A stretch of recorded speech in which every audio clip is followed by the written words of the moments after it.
You've probably seen a movie like The Big Short, right?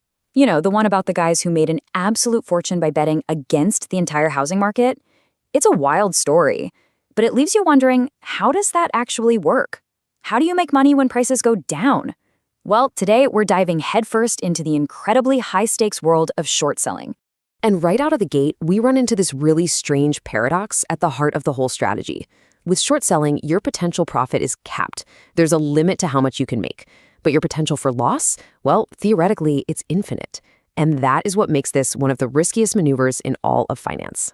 Okay, so this upside-down bet, how on earth does it work? Let's break it down.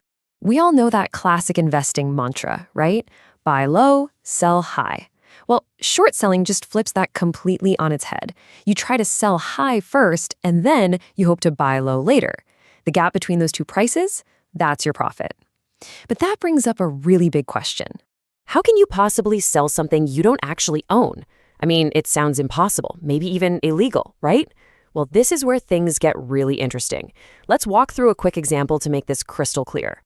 So let's picture two investors. Investor A takes a traditional long position. They buy 1,000 shares of a fictional company, Plain Bagel Co., at $10 a share.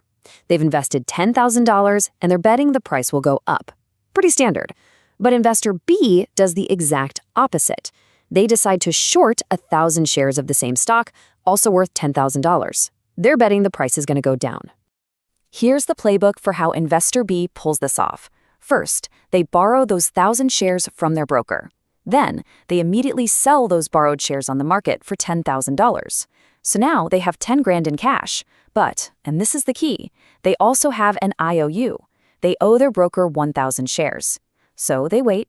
If they're right and the price drops, they then buy back those 1,000 shares at the new, lower price. This step is called covering their short.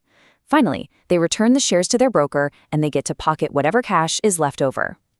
And this is the dream scenario for our short seller. Let's say the stock for Plain Bagel Co. gets chopped in half, falling all the way to $5.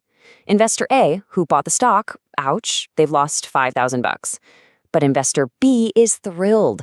They used just $5,000 of that cash they got to buy back the 1,000 shares, return them to the broker, and keep the remaining $5,000 as pure profit.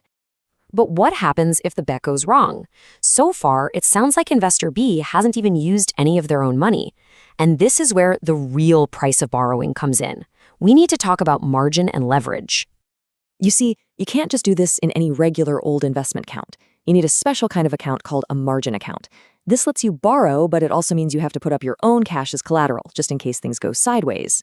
Typically, you have to post what's called an initial margin, and it's often 50% of the total value of your short position. So in our example, for investor B to short $10,000 worth of stock, they had to pony up $5,000 of their own cash and deposit it into the account as a safety buffer. Now, what's really, really wild about this is that using margin introduces leverage. Because investor B only put up half the value of the trade, their percentage returns get magnified, they get supersized. But, and this is a huge but, so do their losses. Let's look back at our example. That 50% drop in the stock price meant a 50% loss for investor A. Simple enough. But for investor B, that $5,000 profit on their $5,000 margin deposit, that's a 100% return on their investment.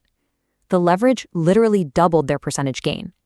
Of course, if the stock had gone up by 50%, they would have lost 100% of their margin, wiped out. On top of that margin, there are other costs that long investors just don't have to worry about.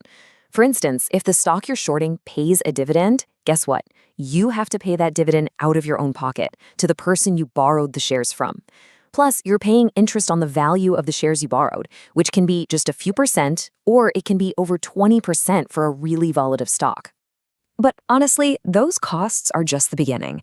Beyond the margin and the interest payments, there are some other serious dangers that can turn a short position into an absolute catastrophe. And now we have to talk about the infamous short squeeze. First up is something called buy-in risk. Basically, your broker can demand the shares back at any time for any reason.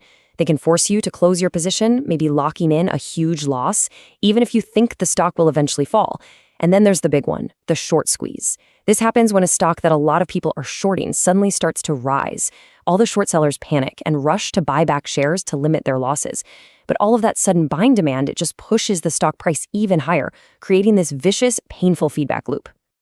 All of this, the leverage, the costs, the squeezes, brings us right back to that skewed payoff we mentioned at the start.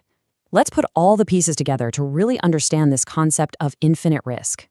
So here it is. This is the crucial point. For investor A, our long investor, the absolute most they can lose is their initial investment. If the stock goes to zero, they lose $10,000, and that's it. But their potential gain is theoretically infinite. The stock could go to the moon. For investor B, the short seller, the exact opposite is true. Their maximum gain is limited. The stock can only fall to zero, so they can't make more than their initial bet. But their maximum loss is infinite. And the logic behind this is just brutally simple. A stock's price has a floor. That floor is $0, but it has no ceiling. A stock can rise forever. And as the price climbs higher and higher and higher, a short seller's losses can just keep mounting endlessly, far beyond what they ever put up as margin. So while short selling is a really important part of how markets work, it's in an incredibly dangerous game. You're not just betting against a trend on a chart, you're betting against a company, its employees, its customers, and its managers who are all working every single day to make that stock price go up. And it leaves us with this one fundamental question. When you're facing a limited reward, but an infinite risk, how can you ever be sure that bet is worth taking?